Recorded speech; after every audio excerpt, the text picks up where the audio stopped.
Dit 30 avril. Allez, normalement, dernière vidéo. Donc, comme prévu, page 40. Quand vous serez bien vieille, on fait l'étude du poème, mais si vous n'avez pas les livres sous les yeux, de toute façon, je vous le fais défiler là à l'écran. Allez, c'est parti. Analyse de texte aujourd'hui sur ce sonnet que je vous propose, donc Quand vous serez bien vieille, de Pierre de Ronsard. Alors déjà, il n'y a pas de titre. Hein. Quand on écrit Quand vous serez bien vieille, point de suspension, c'est que c'est le début du poème, c'est-à-dire en général la moitié du premier vers ou le premier vers complet, mais il n'y a pas de titre au poème, c'est normal. D'autre part, on va aller faire un petit tour sur Pierre de Ronsard. Alors, Pierre de Ronsard, c'est un poète quand même qui est extrêmement connu. Donc page 40 dans vos bibliocollèges, vous avez toute une explication déjà sur qui il est, que je vais vous lire rapidement. Donc déjà ces dates, 1524-1585, donc le XVIe siècle. On vous dit que c'est un auteur majeur du XVIe, l'un des poètes de la Pléiade. Donc la Pléiade, c'est un groupe de poètes, comme un groupe de rock, ça se faisait déjà à l'époque. Et donc il comprend notamment Joachim du Bellay, dont je vous ai mis d'autres poèmes dans le recueil.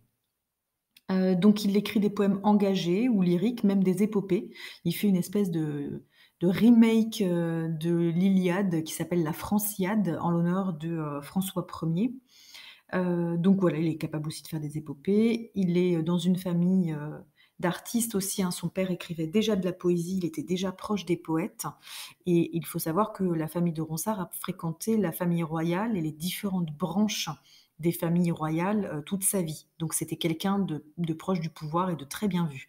Néanmoins, il avait quand même du mal à vivre de sa plume, comme on dit. Donc c'est pour ça que après les sonnets lyriques qu'il aimait bien, il avait des commandes comme l'épopée, la Franciade. Et dans le sonnet qu'on étudie, il s'adresse à une certaine Hélène. Vous voyez, sonnet pour Hélène. Eh bien, c'est ce dont on vous parle là. Page 40, on vous dit que ce sont des commandes. Donc c'est Catherine de Médicis qui lui commande une œuvre capable de consoler sa protégée Hélène de Surgères de la perte de son amant à la guerre. Donc voilà, en gros, Catherine de Médicis lui dit Ronsard, si tu veux te faire un petit peu d'argent en ce moment, tiens, je te commande ça pour une de mes amies. Voilà, donc le poète n'est pas uniquement poète toujours par goût. Enfin, en tout cas, ses œuvres ne sont pas toujours des œuvres qu'il fait par goût. Parfois, ce sont carrément des commandes.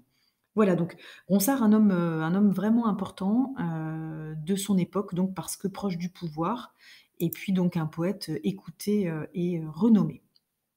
Alors, vous voyez, donc on est face à un sonnet. Pourquoi on peut dire qu'on est face à un sonnet? Parce qu'on a 2 quatrains qui suivent 2 tercets. Ensuite, donc sur les règles du sonnet, on va avoir les mêmes rimes dans les 2 quatrains, vous voyez? L en L, L en L. Donc c'est bien plus codifié que chez Baudelaire, ce qu'on a pu juste caresser hier comme ça vite fait. Ensuite, vous avez ici 2 nouvelles rimes en haut. Et à la fois, donc, en fait, le schéma des rimes sera embrassé avec un vers du premier tercet et les 3 autres, d'accord? Donc I, 1 ici, donc un schéma de rime embrassé sur les 4 derniers vers avec 2 nouvelles rimes, la rime en I, la rime en 1. Donc voilà, le sonnet est très codifié, pour cela donc il faut avoir 2 rimes uniquement pour 8 vers. Par exemple, ça faisait partie des règles de l'époque. Ensuite, qu'est-ce qu'on peut dire? Si on regarde un petit peu la qualité des rimes, chandelle, belle, là ce sont des rimes suffisantes, on a 2 sons, elle, filant, émerveillant, un seul si on est très strict, c'est en, donc rime pauvre. Par contre sommeillant, réveillant, alors là il y a est, yi, en, ça fait 3, rime riche. Sans eau et repos, rime pauvre. Accroupi et vie, rime pauvre. Et demain, dédain, rime pauvre. Voilà pour vous rappeler un petit peu le schéma des rimes. Alors, sonnet, on sait que c'est soit décasyllabe, soit alexandrin, donc on va compter. Donc, quand vous serez bien vieille au soir à la chandelle, 12, assis auprès du feu dévidant défilant, 12, etc. Et vous allez voir que la césure, c'est-à-dire l'endroit où on coupe le vers en son milieu, donc pour les alexandrins, c'est à 6 pieds, elle arrive quasiment à chaque fois qu'il y a une virgule. Ici, on a 6 pieds, ici, on a 6 pieds, ici, on a 6 pieds, et l'autre césure, elle est là. Ronsard me célébrait, voilà. Et donc si je après je vais vous lire le poème évidemment. Donc on va avoir un certain rythme, binaire qui va se dégager puisqu'on fait une pause à la moitié du vers à cause de la virgule qui est ici. Et là, même où il n'y a pas de virgule, ça va nous engager à faire une petite pause aussi. Vous allez voir, ça va créer un effet de balancement qui est assez doux et franchement, musical. Hem, eh bien je vous lis le poème.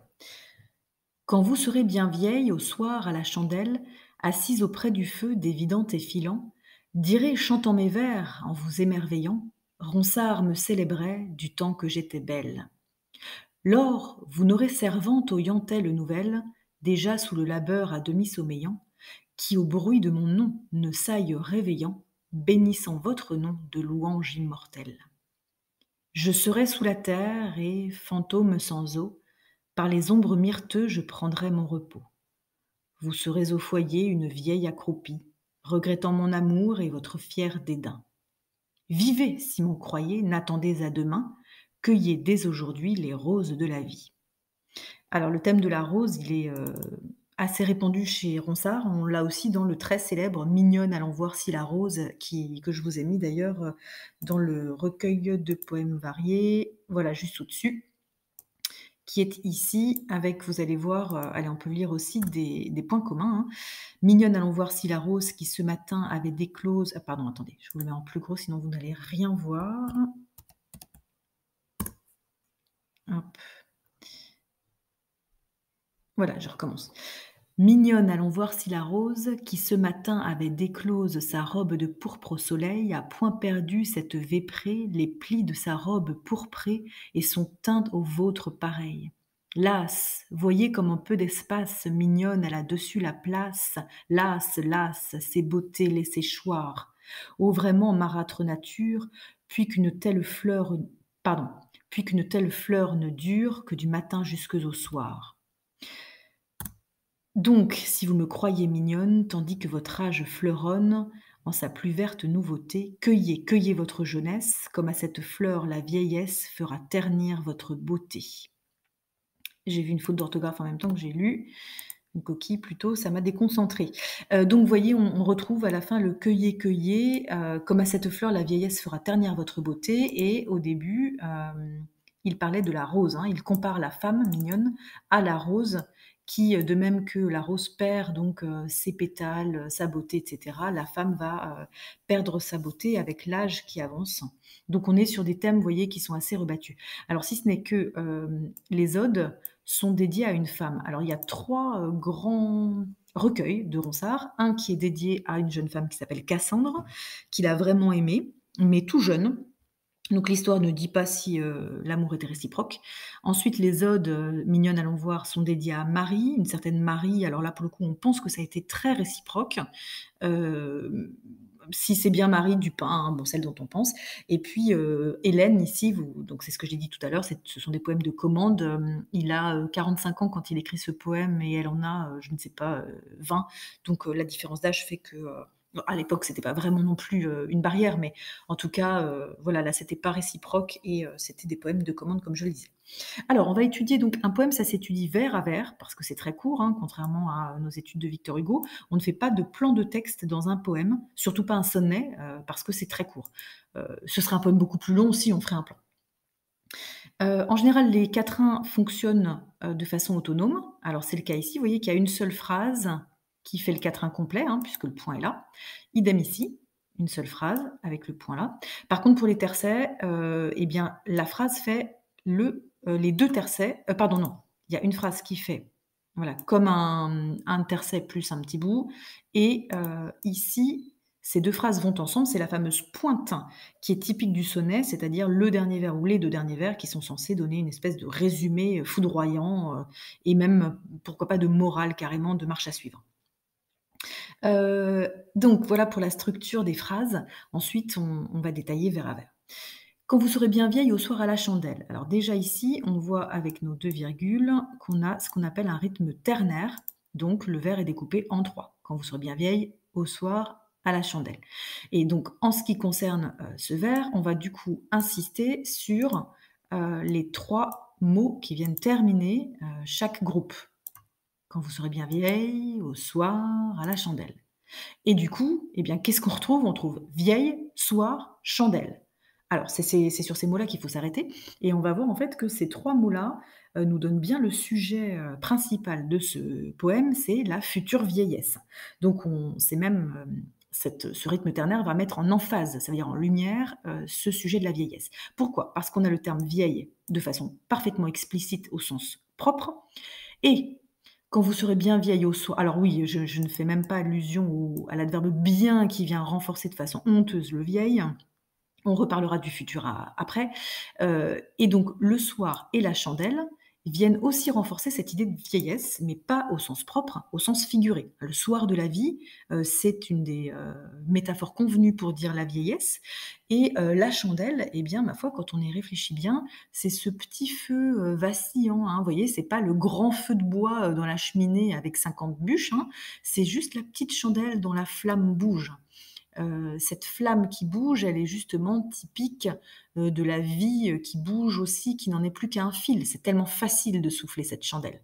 En plus, la chandelle, on sait qu'on va la retrouver, dans les églises, aux enterrements, voilà. Bon, si ce n'est qu'à l'époque, on s'éclaire à la chandelle aussi, c'est pas forcément synonyme, de mort, mais en tout cas, on la retrouve dans toutes ces circonstances. Donc quand vous serez bien vieille, assise auprès du feu, dévidant et filant. Alors, on a aussi une image ici, assez percutante, très pragmatique, avec des actions, qui sont données donc, avec des participes passés pour assise ou des participes présents pour dévidant et filant. Et toutes ces actions, elles renvoient à des images assez péjoratives, de la femme, si on enfin, du moins du point de vue du dynamisme. Elle n'est pas dynamique, hein, elle est assise et elle fait ce que font les vieilles, hein. Elle file et elle dévide même, donc on retrouvera ça, dévider, je ne sais pas si vous vous souvenez de La Belle au bois dormant, c'est Charles Perrault, c'est le siècle d'après. Voilà, on dévide le fil, on file parce que, bah, on n'a plus l'énergie de faire autre chose quand on est vieux. Dirait, donc ça va être, le second futur, hein, on va y revenir. Dirait, ici on a une petite, permission, hein, une petite licence poétique. Donc une licence, c'est une permission qu'on se donne. On enlève le «vous», hein, parce qu'on a besoin justement d'avoir nos 12 pieds, donc voilà, on enlève le «vous». Dirait chantant mes vers et vous émerveillant. Vous voyez qu'on a des participes présents encore qui reviennent, vraiment de façon, insistante, qui vont créer des assonances en «an», hein, d'ailleurs à propos. Donc dirait chantant mes vers en vous émerveillant, Ronsard me célébrait du temps que j'étais belle. Là, il y a quelque chose d'extraordinaire, c'est qu'on a des guillemets, qui arrivent. Ces guillemets, donc c'est quelqu'un qui parle. C'est pas forcément, rare dans un poème, mais ça a le mérite de changer un petit peu le rythme du poème avec donc cette voix qui apparaît et cette voix, c'est celle, d'Hélène, hein, vous direz. Pour autant, qui écrit ce poème, c'est Ronsard. Donc Ronsard fait dire à Hélène qu'elle, elle dit donc que lui, Ronsard, la célébrait du temps qu'elle était belle. Donc ce qui est très adroit de la part de Ronsard, c'est que il arrive à caser son propre nom, hein, à parler de lui à la troisième personne en mettant son nom dans la bouche d'une autre. Et alors on va regarder d'un petit peu plus près justement, ce qui est dit, sur lui et ce qui est dit sur elle. Donc on a, ces futurs catégoriques-là, vous serez, hein, quand vous serez, ce qui va arriver, c'est sûr, vous direz, voilà, ça c'est très péremptoire et donc qu'est-ce qu'elle va dire? Eh bien, elle ne dit que du bien, de lui. En revanche, lui, ce qu'il dit d'elle, c'est autre chose. Donc si on il y a une espèce d'opposition entre tous les termes mélioratifs qui le concernent lui et les termes péjoratifs qui concernent le vous, hein. Donc vous, eh ben, elle est bien vieille, hein, elle est au soir de sa vie, elle est à la chandelle, elle dévide, elle file, voilà, il n'y a que ça qu'elle fasse, elle est assise. Et par contre, quand il s'agit de lui, hein, mes vers, ah bah alors tout d'un coup, on les chante, hein, ces vers, même si c'est elle qui chante. Vous, donc qu'est-ce qu'elle fait à son propos à lui? Elle s'émerveille, hein, en pensant à lui. Et puis donc, il a cette citation, cette autocitation, Ronsard, je me mets moi-même dans le poème, avec donc le verbe célébrer qui est quand même assez fort, hein, puisque célébrer ça peut être aussi vu comme un acte de foi, du temps que j'étais belle et au cas où on n'aurait pas bien compris, on a cet imparfait qui arrive, qui est monstrueux puisque je vous rappelle que, Ronsard lui écrit ça au temps présent où elle est encore belle. Donc voilà, c'est quand même, assez, une entrée en matière, on va dire, assez, percutante. la femme qui lit ça doit se dire: «Ouf, il n'y va pas par 4 chemins». Alors, on va continuer parce que on continue vraiment, j'adore ce poème, on continue dans, non pas la flatterie, mais l'inverse, hein, c'est-à-dire il enfonce le clou, «Tu vas être vieille et tu vas voir». Lors, c'est-à-dire alors, voilà encore une licence poétique pour, enlever un pied. Lors, vous n'aurez servante, vous voyez qu'on continue, avec les futurs.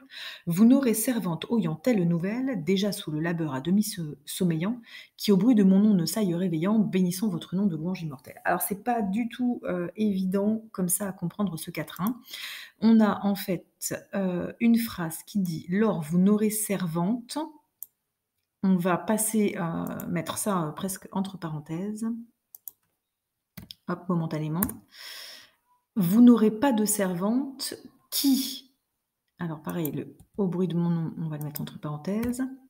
Je traduis un peu en langage moderne, hein. Vous n'aurez pas de servante qui ne se réveille pas. Alors à cause de quoi?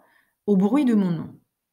D'accord? Donc ça veut dire que vous n'aurez aucune servante qui, au seul bruit de mon nom, ça veut dire à la seule évocation de mon nom, ne se réveille pas pour bénir le vôtre, hein, le vôtre Hélène, de louanges immortelles. Alors on va regarder ça, d'un peu plus près. Là, je vous ai juste, donné la structure grammaticale de la phrase. Donc cette strophe, elle est bâtie sur une double négation.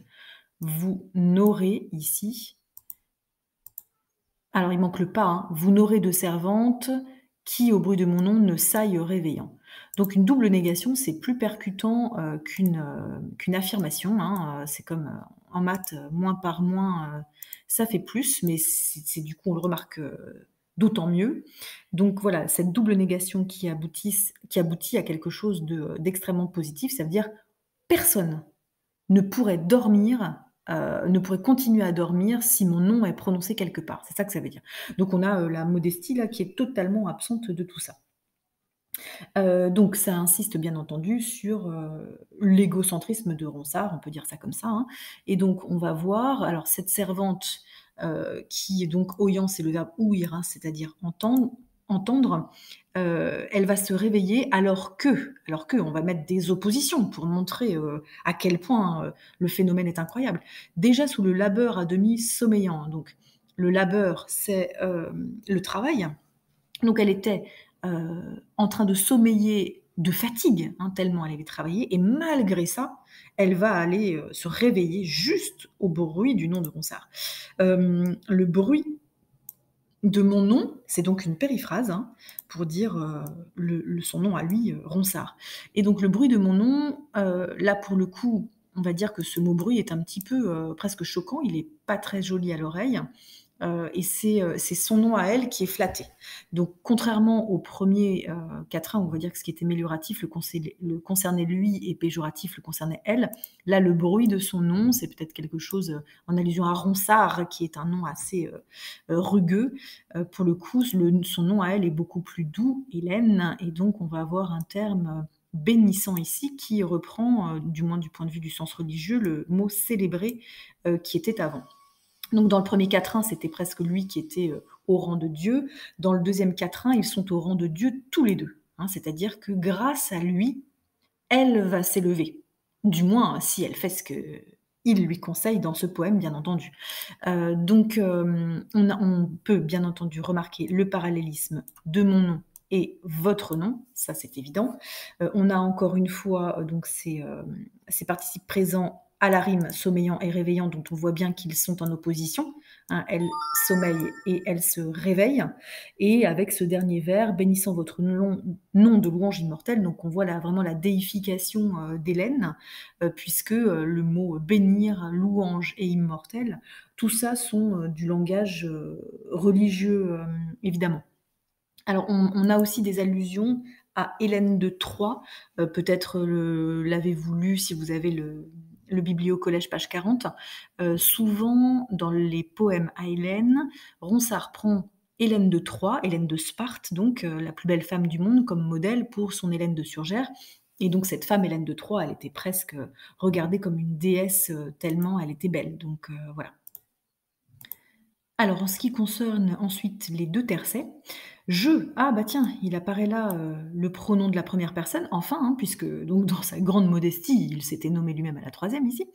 Je serai sous la terre et fantôme sans eau. Ah, pour lui aussi, le futur apparaît donc avec son sens, hein, de fatalité, qui arrive, quoi qu'il arrive. Justement: «Je serai sous la terre et fantôme sans eau, par les ombres myrteux je prendrai mon repos». Donc on va s'arrêter ici puisqu'on a les 2 points qui vont bien entendu établir une comparaison «je serai» et vous voyez «vous serez», hein. Donc on a ici, une comparaison qui est un petit peu, retardée, 2 vers, un paquet de 2 vers et un paquet de 2 vers. «Je serai sous la terre et fantôme sans eau». On peut montrer, les euphémismes ici, hein. «Je serai sous la terre», il ne dit pas «je serai mort». Fantôme sans eau, bon, là c'est quand même relativement explicite, mais on est quand même sur une métaphore. Par les ombres myrteux, je prendrai mon repos. Alors il faut savoir pourquoi myrteux ici. On sait que la myrte, c'est l'arbre, symbolique d'Aphrodite. Or Hélène, alors Hélène, de Troie, toujours Hélène de Sparte, qui est le modèle de Hélène de Surgère, elle est liée à Aphrodite puisque c'est Aphrodite qui lui donne, Paris, enfin j'allais dire c'est plutôt Aphrodite donne Hélène à Paris, voilà. Et donc Aphrodite et Hélène sont liées l'une à l'autre. Donc par les ombres myrteux, il se met aussi, lui sous la protection, d'Aphrodite quelque part, qui est son arbre, donc la myrte étant son arbre symbolique. Je prendrai mon repos, donc on a toujours, ces futurs ici, donc prendre son repos, bien entendu, encore un euphémisme ici. Donc vous voyez que lui, quand il parle de sa mort, il se traite avec relativement peu de cruauté, par des euphémismes, par rapport justement à la cruauté qu'il va appliquer à Hélène. Donc les 2 points ici nous montrent vraiment la jonction dans cette comparaison. Je serai, vous serez au foyer une vieille accroupie. Donc on a une opposition sous la terre, lui il est mort, hein, au foyer, elle, elle est encore vivante, mais pour le coup, je ne sais pas si ça vaut le coup d'être vivant pour subir une telle cruauté. Vous serez au foyer une vieille accroupie, donc c'est quand même la deuxième fois qu'on nous sort le mot vieille, hein, je vous rappelle qu'il avait commencé ici. Accroupie, on est d'accord, je pense que ça marque une gradation par rapport aux assises qu'on avait là. Euh, donc, oula, pardon, c'est pas ça que je voulais faire. Donc c'est pire. Hein, voilà, assise, accroupie. On a franchi vraiment un cap dans l'horreur. Et donc, voilà, regrettant mon amour et votre fier dédain. Donc, on a encore ce verbe au participe présent. Avec regrettant mon amour et votre fier dédain, du coup, aussi la liaison, la conjonction de coordination et ici va mettre en balance son amour à lui d'un côté, son fier dédain de l'autre côté à elle. Donc aussi une antithèse ici qui est bien visible. Alors, au sujet des participes présents, puisque là, c'est le dernier, vous voyez que quand il lui parle, soit il a des futurs, vous serez, et cetera. Donc elle a pas la main en quelque part, elle subit, hein, c'est le futur qui lui destine. C'est vraiment l'oracle qui prédit son destin. Et je pense que vous savez que les participes présents, c'est donc un mode qui n'est pas personnel. Ça veut dire qu'on ne le conjugue pas. Il n'y a pas je, tu, nous, vous, il. Donc la pauvre Hélène, elle est quelque part muselée, pieds et poings liés. Soit on lui prédit son avenir, soit quand elle fait des actions, elle est presque dans dans un espèce d'état passif, puisque elle n'est pas le sujet de tous ces verbes, hein. Ce ne sont que des participes présents quasiment. C'est quand même incroyable. Voilà, et là, quand pour une fois elle fait une action, c'est toujours un truc abominable au futur. Vous serez une vieille accroupie. Voilà, donc regrettant mon amour et votre fier dédain, on a ici cette antithèse dont je parlais. Donc le point final ici, on va dire que Ronsard a fini son petit plaidoyer abominable. Là, il lui dit ah bah quand tu seras vieille, bah, ce sera plus le moment, voilà, ce sera trop tard. Moi je serai mort et toi tu seras vieille. Et puis voilà, tout le monde dira oh là là, Ronsard t'aimait, t'as de la chance. Hein. Ça c'est ce Quatrain qui dit que tout le monde au bruit de son nom dira ah oui Ronsard, Ronsard, ah oui il était amoureux de toi. Bon voilà. Et donc, eh bien puisqu'elle est encore jeune aujourd'hui, il s'agit de changer d'attitude avant que ce ne soit trop tard. Alors, on peut noter quand même d'ailleurs sur le mot fier que oui, Hélène de Surgère ne partageait pas l'amour de Ronsard, mais enfin là, celui qui est fier dans le poème, hein, franchement, c'est pas elle.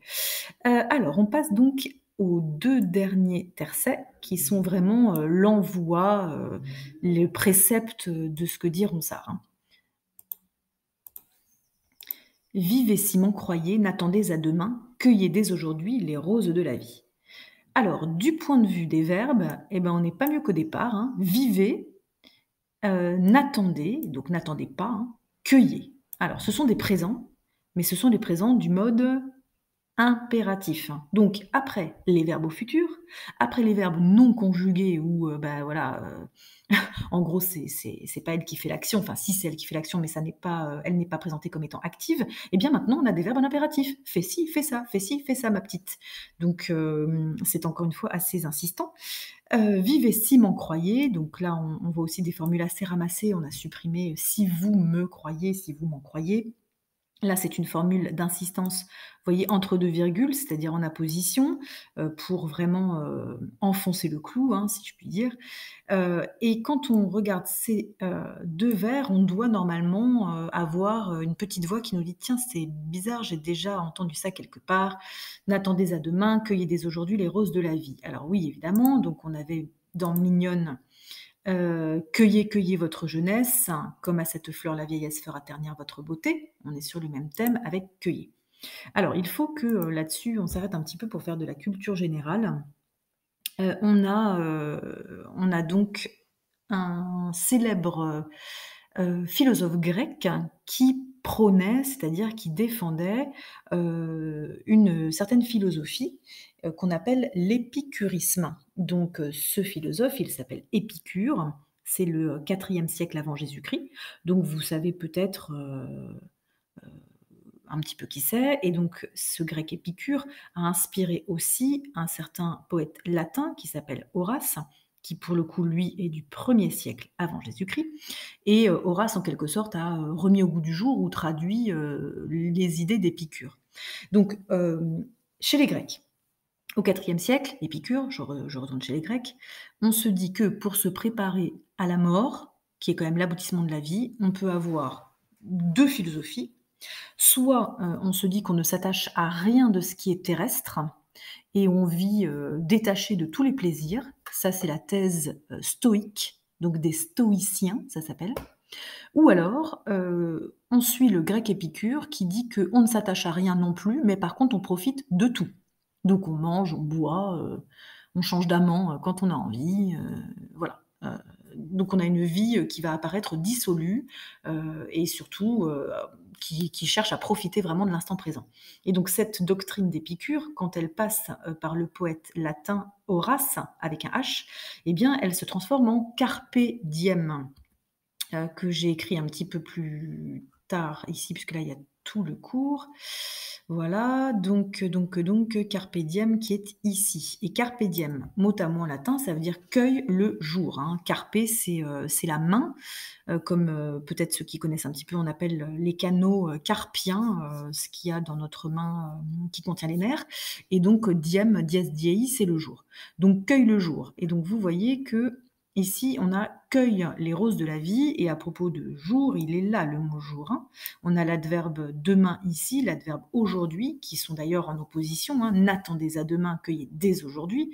Donc ces futurs ici, pardon, ces impératifs sont en plus appuyés par ces 2 adverbes qui rendent pressante, cette sentence, hein. N'attendez pas demain, cueillez dès aujourd'hui. Et puis donc cueillez, et le mot jour, on est vraiment dans l'allusion au carpe diem d'Horace, allusion qui était bien connue au siècle de Ronsard, le XVIe siècle évidemment. Mais donc, cueille, carpe diem qui était déjà une métaphore, ici la métaphore elle est un petit peu, revisitée on va dire avec les roses, et même les roses de la vie, qui vont, symboliser les instants les plus beaux, de la vie d'Hélène, celle où elle est encore, séduisante, et heu peut-être, donc prête à une relation, amoureuse. Alors ce que dit Ronsard en définitive, on sait que c'est un poème de commande, donc je l'ai assez dit. Il l'engage à ne pas trop pleurer son amant et à se consoler peut-être dans les bras d'un autre, pas forcément de lui, Ronsard. Mais en gros, le message c'est, «Profite de ta jeunesse, et ne reste pas fidèle à cet amant défunt». Voilà. Donc vous avez un exemple de poésie lyrique. Alors je n'ai pas prononcé ce mot de toute l'analyse du poème. Donc en conclusion, alors qu'est-ce qui est lyrique dans cette poésie? Déjà, le format du sonnet. hein, qui est vraiment un format, particulièrement, musical. J'aurais pu vous montrer, hein, toutes les césures, hein. On en voit encore là: «Je serai sous la terre», «Par les ombres myrteux», «Vous serez au foyer». Vraiment le rythme est, très important. Tous les participes présents créent des assonances et des rimes en «an» un petit peu partout. Voilà, donc on a un gros travail sur le rythme et la musique, qui rend ce poème lyrique déjà. Ensuite, le thème du poème, le temps qui passe, la vieillesse et l'amour mêlés, tout cela ensemble, ce sont donc des thèmes très personnels puisque ça concerne Ronsard et Hélène, et en même temps très personnels, mais qui peuvent être, ressentis par tout le monde. Puisque la poésie lyrique, c'est vraiment ça, c'est cette combinaison de quelque chose d'intime, personnel et néanmoins universel, c'est-à-dire dans lequel tout le monde, peut se reconnaître. Donc voilà, j'espère que cette analyse technique ne vous a pas, enlevé, le goût de la beauté de ce poème, et aussi vous voyez quand même, j'espère que ça vous aura amusé, maintenant relisez-le, maintenant que vous savez tout ça, l'audace, de Ronsard d'aller écrire ça, c'est quand même, voilà, c'est quand même assez percutant, on va dire qu'il s'embarrasse pas, et pourtant c'est tellement joliment écrit. Donc voilà, la magie opère, on peut avoir des propos, assez crus dans une forme tellement belle.